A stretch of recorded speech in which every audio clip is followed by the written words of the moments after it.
Bienvenue sur Africa 24 dans cette nouvelle édition du 12-15 au sommaire de l'actualité.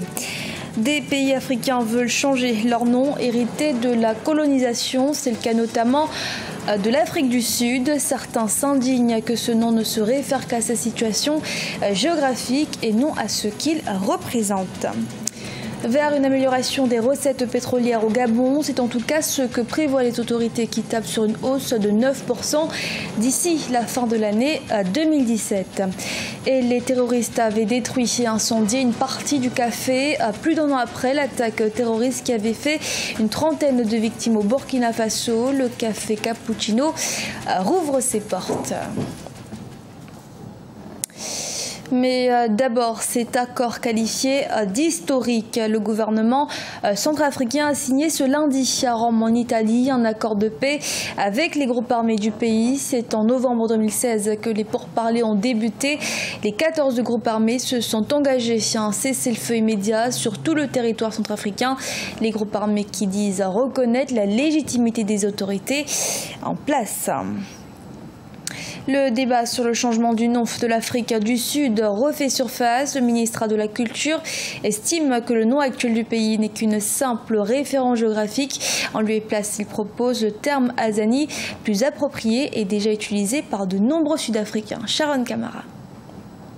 Le débat récurrent sur la question du changement de nom de l'Afrique du Sud a été réouvert par le ministre de la Culture, Natim Tewa. Lors d'une conférence du Congrès national africain, le parti au pouvoir, le ministre a déploré le fait que le nom du pays se réfère à sa situation géographique et non à ce qu'il représente. C'est complètement instrumental.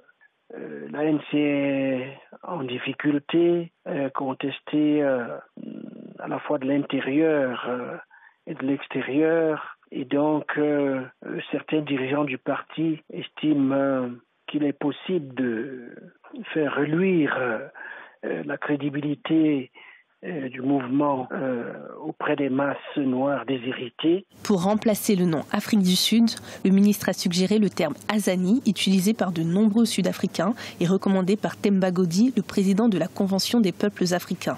Si le projet aboutissait, l'Afrique du Sud rejoindra la longue liste des pays qui ont changé leur nom après leur indépendance.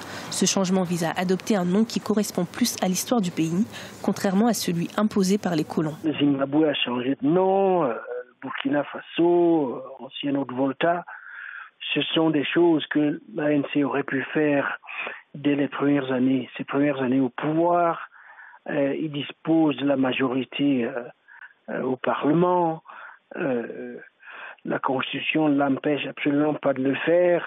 La question est de savoir pourquoi ils l'ont pas fait. Ce débat intervient au moment où la grogne ne cesse de monter dans le pays.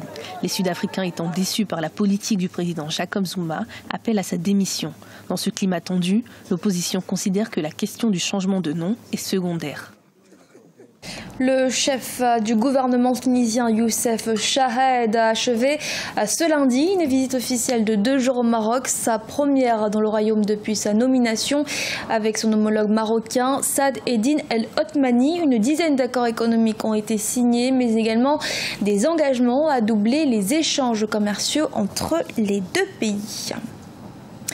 Dans l'actualité également, le Gabon, 5e pays africain producteur de pétrole, a vu ses recettes pétrolières chuter de 50% depuis 2012, mais les autorités prévoient un redressement des recettes d'ici la fin de l'année 2017. Les précisions d'Idolette Mirabel Abissou. Hausse prévisionnelle des recettes pétrolières en 2017 à 520 milliards de francs CFA au Gabon. Pourtant, dans la loi des finances adoptée en décembre 2016 et promulguée le 6 janvier 2017, les recettes de cette matière première étaient à 478,3 milliards de francs CFA. Au Parlement, le 14 juin 2017, le collectif budgétaire a annoncé une augmentation prévisionnelle en partie expliquée par la hausse du prix du baril de pétrole sur le marché international. Les économies africaines, notamment celles du sud du Sahara, en règle générale, c'est qu'elles tirent l'essentiel de leurs revenus de la vente de matières premières. Celles-ci se caractérisent par leur très grande volatilité. À partir de ce moment-là, il est normal que ces pays procèdent des lois au vote de lois de finances rectificatives. Que l'on procède à des lois de finances rectificatives pose le problème de la qualité des prévisions. A-t-on des modèles qui nous permettent de prendre en compte cette très grande volatilité? Si les prévisions annoncées se concrétisent, le Gabon enregistrera une progression de 42 milliards de francs CFA, soit une hausse de 9% des recettes pétrolières en 2017. Pourtant, le secteur pétrolier gabonais connaît des troubles ces derniers mois, avec notamment des grèves et des mouvements d'humeur. Le secteur pétrolier au Gabon est un tout petit peu hésitant. C'est-à-dire qu'en dépit des hausses prévisionnelles des recettes budgétaires et même en dépit de hausse du cours du baril sur les marchés internationaux, sur le plan local, on observe plusieurs difficultés, notamment les licenciements, les restrictions d'effectifs. En 2016, un effondrement de l'impôt sur les sociétés pétrolières à 1 milliard de francs CFA a été observé contre 43,3 milliards de francs CFA en 2015. Les recettes pétrolières se composent dans la loi des finances rectificatives d'impôt sur les sociétés, de la redevance pétrolière et des autres recettes estimées à 280,2 milliards de francs CFA qui affichent en 2017 une hausse de 56,1 milliards de francs CFA. Et le cappuccino reprend vie au Burkina Faso. Après le splendide hôtel, le bar Taxi Bros, c'est au tour du café cappuccino de rouvrir ses portes. Les travaux de réhabilitation ont pris fin plus d'un an après l'attentat terroriste du 15 janvier 2016. Birama Saounera.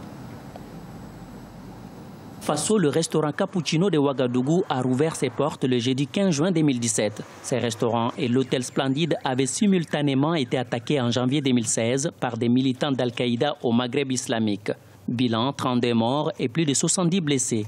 La réouverture du Cappuccino constitue, selon les observateurs, un signe de résistance face à l'extrémisme grandissant dans la région. Je me sens très bien en sécurité ici parce que de toute façon, en aucun coin de la terre, on est en sécurité à 100%. Mais ici, je pense qu'on est vraiment en sécurité au regard des différentes mesures de sécurité qui ont été prises pour sécuriser l'endroit. Il y a 18 mois, les assaillants avaient attaqué le restaurant avec des tirs. Ils avaient également mis le feu à des voitures et des motos avant d'entrer dans l'hôtel Splendide en face. Dès là, ils ont tiré sur les passants dans la rue, y compris ceux qui essayaient de sortir du restaurant. Emmanuel Nikiema est un serveur du Cappuccino. Il se souvient du jour de l'attaque. Je ne savais pas ce qui se passait.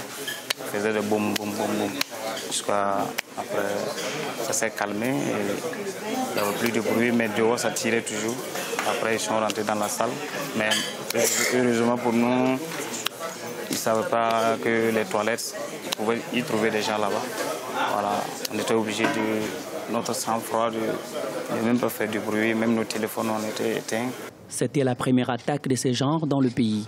Depuis lors, le Burkina Faso a été frappé par plusieurs attaques près de sa frontière nord avec le Mali. Pour les responsables du restaurant, la réouverture du Cappuccino permet de rendre hommage aux victimes de l'attaque djihadiste, mais aussi de montrer qu'il n'y a pas de place à la peur.